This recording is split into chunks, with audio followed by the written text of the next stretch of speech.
Yahweh Shem Yahweh Shah, Barakatah Yahweh Shah. And this great millstone with another prophetic news. Right. The news article we're starting off with right now is the hand of God sent missiles into the sea. All right, get into it. All right, it says more claims of divine intervention are being reported in the ongoing conflict between Israel and Hamas, with an operator of Israel's Iron Dome missile defense system saying he personally witnessed the hand of God diverting an incoming rocket out of harm's way. Israel Today translated a report from a Hebrew language news site which noted the Iron Dome battery failed 3 times to intercept an incoming rocket headed toward Tel Aviv last week. And we know Tel Aviv is the pink city. All right, so it says the commander recalled the pink city, which is in Israel. All right, Tel Aviv. it says the commander recalled a missile was fired from Gaza. Iron Dome precisely calculated its trajectory. We know where these missiles are going to land down to a radius of 200 meters. It says this particular missile was going to hit either the Israeli towers, the Kiryat, Israel's equivalent of the Pentagon. It says, or a central Tel Aviv railway station. And it says hundreds could have died. All right. It says we fired the first interceptor, it missed. Second interceptor, it missed. This is very rare. I was in shock. At this point, we had just 4 seconds until the missile lands. We had already notified emergency services to converge on the target location and had warned of a mass casualty incident. Okay. It says, is God actually fighting for Israel in this conflict? All right, and this was the main reason why I got this article, because these Edomites, these Amalekites, they think that the Most High is on their side.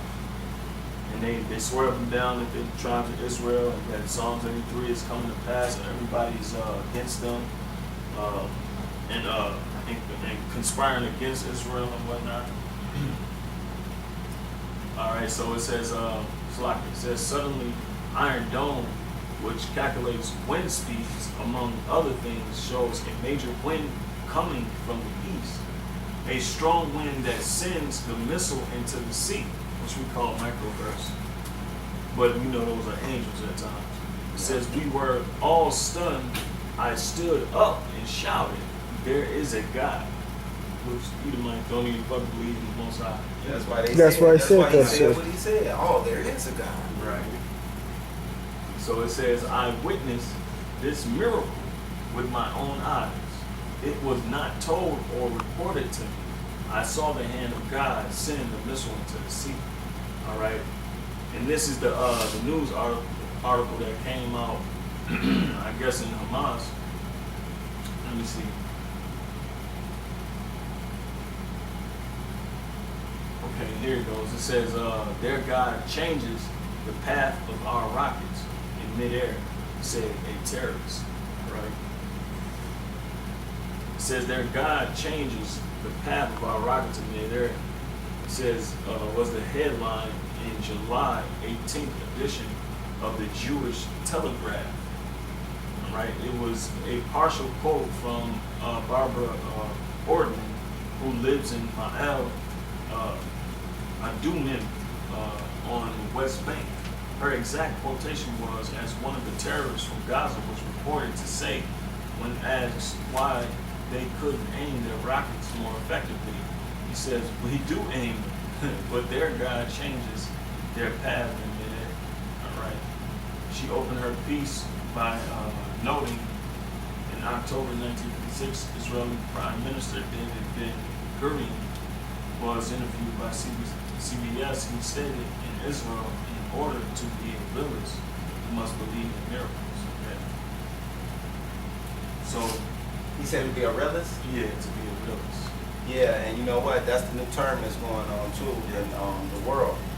Because my fiance, for instance, she was at one of her meetings, and she had one of the top executives come to the meeting, and he had to break the news to all the top managers and supervisors and floor leads and so forth that it's going to be a lot of different changes.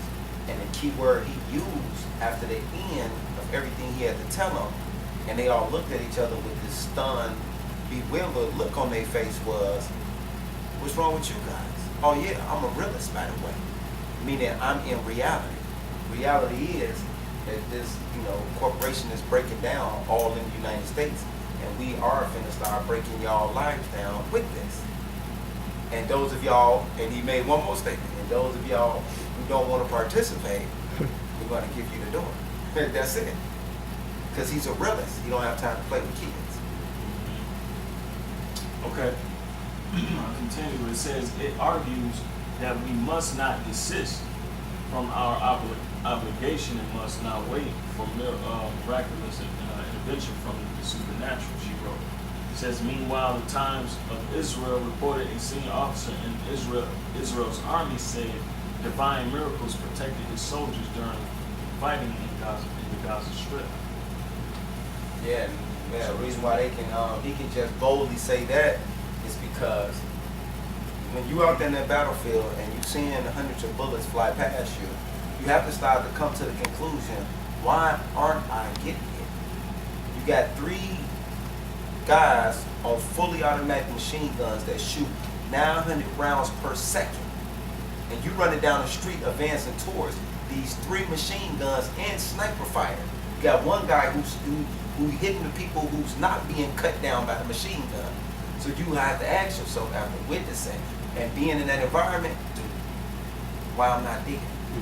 So they know that on the battlefield. America, y'all will get to learn about them stories on this battlefield. Okay, it says Chivati Brigade Commander Colonel Ophir Winter told the weekly publication Miss Pacha that we witnessed a miraculous occurrence, the likes of which he had never seen before in his military career. It says Winter indicated a pre-dawn raid intended to use darkness as a cover display, forcing the soldiers to move toward their objective as sunrise was approaching.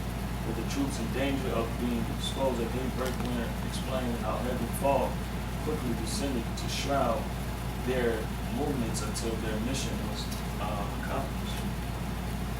It says suddenly a cloud protected us. He said, referring to the clouds, the Bible says guiding the ancient Israelites as they wandered in the desert, clouds of glory. And it says, which we actually brought it out yesterday on the line about the shadow and the fire, which was a UFO chariot. That's what he means to say. Ain't nobody, trust me, if a UFO chariot is descending over you and it's with you moving on the same line, who's actually going to run up on that? That's why our elders outside, because see, we are the children of God, Yashala. That's why when Elder Ricard was outside, when Ricard was outside and he was, and the UFOs came about a month ago, and he was saying, Barakatah Yahweh, they started to run. And every time he do it, they'll move positions. So when people started to look up and see they not move, and every time he say Barakatah Yahweh, they move and start writing, and they start looking at him and looking at it and looking at him and looking at him, and that fucking 2/3 ass nigga gonna say, oh, let me guess, that's of God? Yeah, scoffing ass nigga gonna walk back and say that bullshit. Yeah, y'all get ready, because the police didn't say it, and the rest of the people was witnessing, they was in awe. They just was looking with fear on their face. Right. It's going from right in front of the Lord, man. That's why they proud. They're really proud. Okay, he says, this is his quote. He says, I really was a fulfillment of the verse, for the Lord, your God, is the one who goes with you to give you victory. He said, quoting Deuteronomy 24. All right. Why does the Bible say believers will sit on the throne of Jesus Christ and judge angels? Find out in your personally autographed copy of Divine Secret. Okay, this. Yes. I'll just read these. Okay, well, yeah, that's the gist of it.